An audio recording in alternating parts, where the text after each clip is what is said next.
Good morning everyone, this is Charalambos Pissouros, Senior Analyst at IronFX, bringing you the morning comment for the 5th of April. RBA on hold, Aussie rises.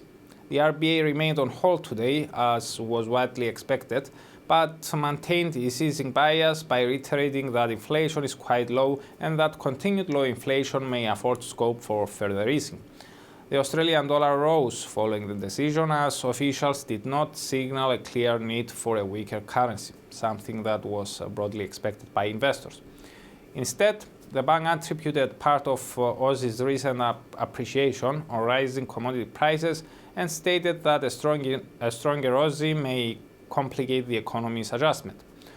Officials reaffirmed their data dependency moving forwards, so we will continue to monitor Australia's forthcoming data as a gauge of the bank's future intentions and as a catalyst for the forthcoming direction in Aussie.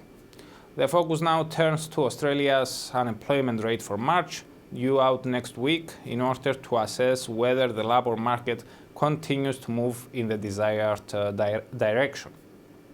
That said, movements in commodity prices, and in particular iron ore, is also another important determinant of the Aussie's short-term path. As for today, during the European day, we get the final service sector PMIs for March from the countries we got the manufacturing data last week. The final forecasts for France, Germany and Eurozone are the same as the initial estimates, so we do not expect any major reaction from Euro at these releases, unless we have significant revisions. Eurozone's retail sales for February are forecast to have stagnated from the previous month. Following January's above expectations surge and considering that post-holiday discounting may have boosted demand back then, a stagnant print this month appears likely. The forecast is also supported by the deterioration in consumer sentiment during the month. This could hurt the euro temporarily, but given that the trend remains positive, we would treat any declines as a corrective move. In the UK, the service sector PMI for March is forecast to have risen from the previous month. The manufacturing PMI for the same month rose as well, while the construction PMI remained unchanged but beat expectations of a decline. Thus, another encouraging print from the larger service sector may add to speculation that the global headwinds that have weighed on UK's economic activity in recent months will soon dissipate and could extend cable's Monday gains.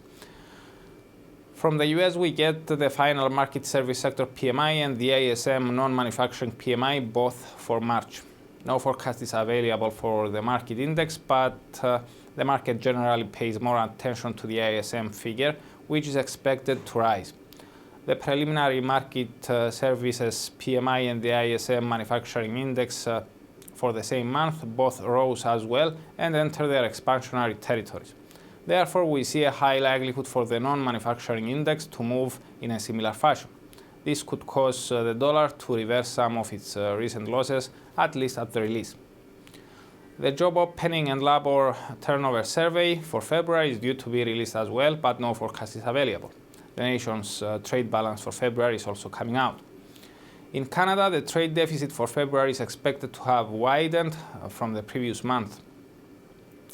We have two speakers scheduled today, Chicago Fed President Charles Evans and the ECB Governing Council member Jens Weidmann. For more information, including technical analysis, please read the full comment on IronFX.com or download our app and get all the information you need to trade. Also, you can follow us on Twitter, like us on Facebook, subscribe to our YouTube channel, or circle us on Google Plus to get more trading ideas. This is Charalambos Pissouros, Senior Analyst at IronFX, wishing you solid trading.